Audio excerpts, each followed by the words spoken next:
So yeah, the lies continue. So we just talked about this. This has to do with Clark Kent's inside of Clark Kent's mind. So again, they lie about that. Then they talk about Lois Lane being kidnapped. Here now, they're trying to say that Lois Lane has no purpose in the film. But we already know Lois Lane was the first person to discover that Lex Luthor was behind setting up Superman. The audience didn't even know that. Now they come here and they give some, again, inaccurate information. They lie. They talk about how Lex Luthor found out about who Batman was, who Superman was, pit Batman against Superman, and he did all of this off screen while Lois Lane was finding out about the Bullet. That is a lie. Lex Luthor had been investigating the Metahuman Project before the incident in Nairobi where Superman was framed. Lex Luthor knew about Superman and who he was before he framed him. Clearly, in the beginning of the film, when he was talking to Senator Finch, he said, yes, there are others of these around. Gods among men. And he talks about we needing the silver bullet instead of the kindness of monsters. So what it tells us is that Lex Luthor had been studying these metahumans after Superman came on the scene and he saw who Superman was. He started investigating to see if there were others around. So obviously Lex Luthor knew about Superman, Batman, Wonder Woman, Flash, Aquaman, Cyborg, etc., etc., etc., before Lois Lane had even been trying to clear Superman's name and before Superman had been set up by Lex Luthor. So that was a lie. They talk about Lois Lane's character wasn't important to the film, and they stress this over and over and over. Let's go through that, shall we? Because again, this is just a perception by some members of the audience that Lois Lane's thread was not important to the film. One, Lois Lane was the first to show us that Lex Luthor was the guy behind the setup of Superman. That's the first thing. So that's very important to the film. The audience knew that. The people in the movie didn't know that. Only General Swanwick and Lois Lane. It showed, too, that Lois Lane was a great reporter following this story. 3, she's also important in the sense that who would write the piece on Lex Luthor being captured? None other than Lois Lane. She got the whole story. She got the whole scoop. She's always in the middle of it. So obviously her role in this movie was important. And again, they're trying to emphasize another lie. Lex Luthor very flippantly dealing with Superman. We all know that Lex Luthor put Superman in a bind. What he did was he put Superman in a moral dilemma. And he put constraints on him. If Superman was to fly away, and he had cameras surveying, Superman's mother would have died. If Superman killed him, his mother would have died. So that he put Superman in a straight way. He had to face Batman. And he had cameras surveying him. In this case, they flippantly put it as if Superman just had to fly off because he just showed him a picture of his mother. And it wasn't like that at all. Yet another lie. Again, this is just stupid. Batman didn't even talk to Superman because Batman made up his mind to finish him. Alright? This is the real situation. And Superman was trying to talk him out of it. But Batman wasn't listening. And the fight wasn't so much Superman versus Batman. It was more Batman versus Superman. Right? So they say pretty much the same thing that the film actually did. They're saying the why they fought, they wanted it to be something where it was different ideologies that clash, and that's what makes the fight a drama. Superman didn't want to fight Batman because he's hopeful and he's wishing the best in Batman, and Batman was trying to fight Superman because he's trying to avert a crisis in his mind, even though he knows he's really exacting revenge on Superman. So it is a high drama stakes because it's a difference of ideologies. Now, they talk about why didn't Batman stab Superman with a kryptonite spear first? This is something the audience might say, but they haven't processed it. See, how would Batman stab a very powerful, very quick being with a kryptonite spear? You have to slow them down first, which is what Batman did. He outsmarted Superman by making Superman catch the kryptonite bullet, or whatever you want to call it, and then it exploded on him. So he had to weaken Superman and slow him down.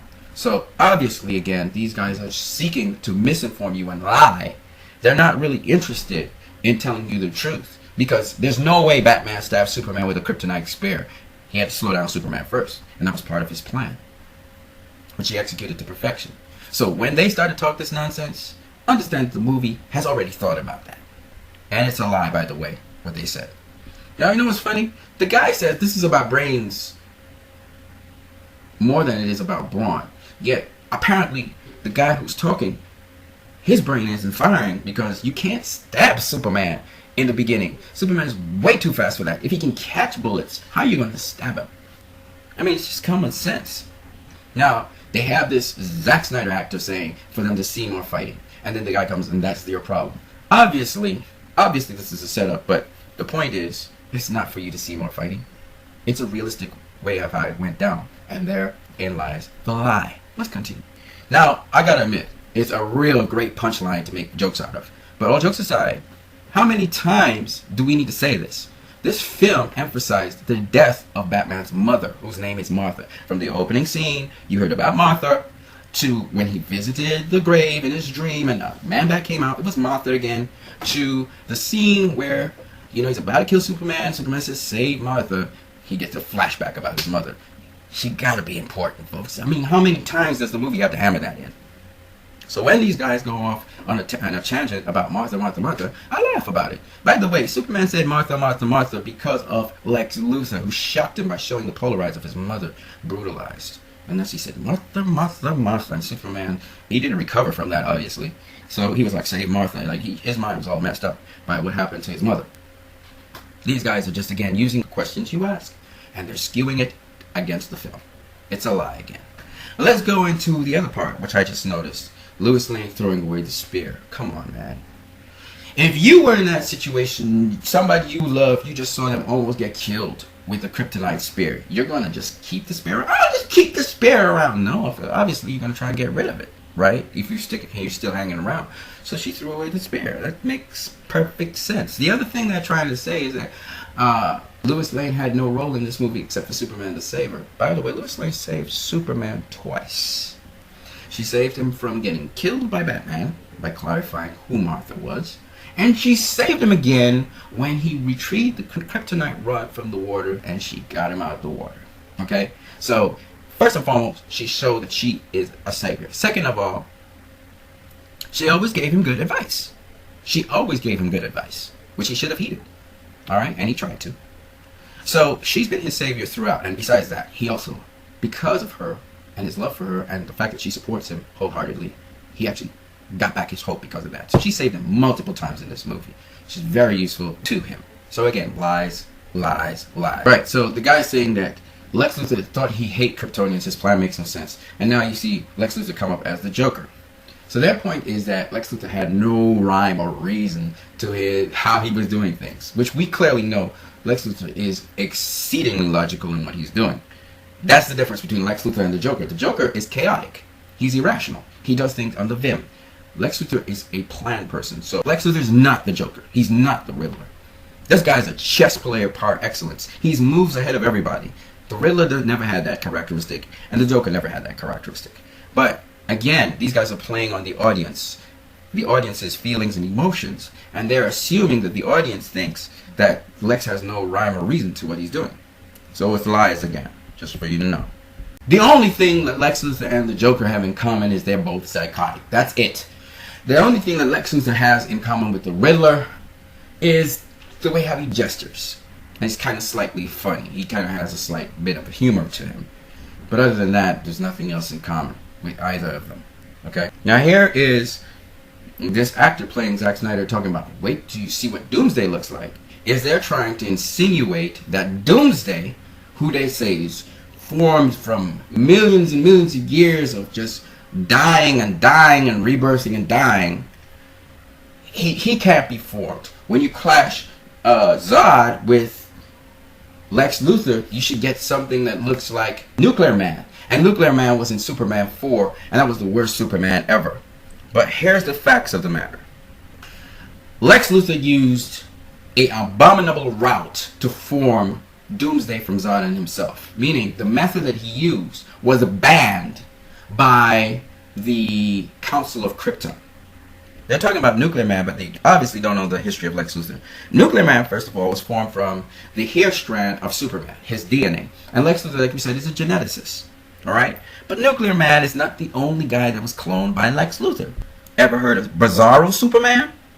Lex Luthor was responsible for cloning Bizarro Superman from Superman as well. Ever heard of Superboy? You know, Connor Kent aka Kon-El. Yeah, he was cloned from Superman as well after Superman died from Doomsday. Ever heard of other Superman clones? Yeah, Lex Luthor cloned other clones of Superman from Superman. Okay? Now, all of these, including Nuclear Man, were cloned from Superman. That's the first point. Who's a Kryptonian, but he was Superman. In this case, he's cloning Doomsday from General Zod. But even so, let's talk about one more. Anybody ever heard of the hybrid? Here. He acquired a sample of Superman's DNA in order to create a monster based on the genetic structure of Superman known as the hybrid. So, Lex Luthor has created a number of beings by genetic cloning. Now, as to them saying that Nuclear Man, was in Superman 4 and they were following off of that, no, they were following off of the typical things that happened in the comics.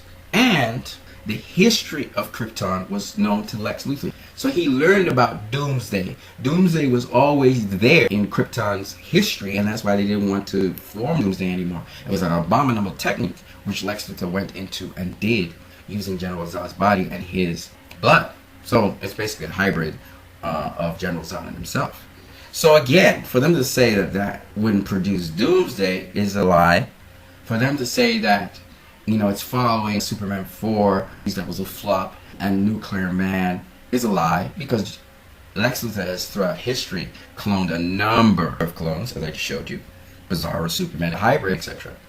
They're really reaching, and it's lies, lies, lies. First and foremost, DC's doing something different. They created the foundation for what the rest of the DC will do in one movie. That's the first point.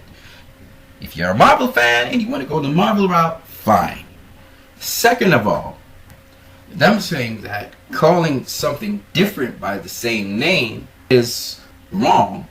First and foremost, it's nothing different. When we look, we see Doomsday. We saw Doomsday. We didn't see something else. We saw Doomsday. And these guys are just simply showing their bias. And not only their bias, but now they're feeding off of people's biases to put these lies out there. And that's why but they can't really find a plot point. They can't find something of substance. Next we hear that Batman is going to lead everybody into Gotham City where all the innocent people are. It actually doesn't say Gotham City because these guys don't even have the common sense to realize it was Gotham City they were going towards from Stryker's Island. But that's it. But here's the thing. They say where all the innocent people are, which is a lie again. They lie so much. It's not funny. Because no one was there. It was an abandoned port. And they made that a point when Batman was talking to Wonder Woman. So it's a lie. And that's what I tell you. These guys, they can't find plot points. So they start to build on lies. And people are actually going to their channel and listening to this and saying, oh, yeah, duh, that's really true. Like stupid sheep. They're not thinking. It's a lie, folks. Lie. And then they try to generalize, saying that these superheroes try to bring disaster to innocent people, not protect them. And that's a lie, too. Because in Man of Steel, though Superman was not as experienced, it was General Zod that was forcing him to fight him where he stood. He had no choice but to fight General Zod. And anybody who had half a brain realizes that. And they tried to fight in outer space, but it still was taken back down to Earth. Okay? And Superman in this movie tried to fight in outer space. Batman tried to fight in abandoned areas.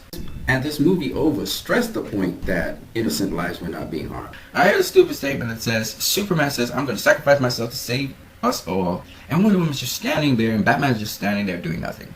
And there might be 1,000 ways to do it otherwise. The truth be told, Wonder Woman was busy lassoing Doomsday. Batman hit him with this last canister of kryptonite, and Superman ran him through with a kryptonite arrow.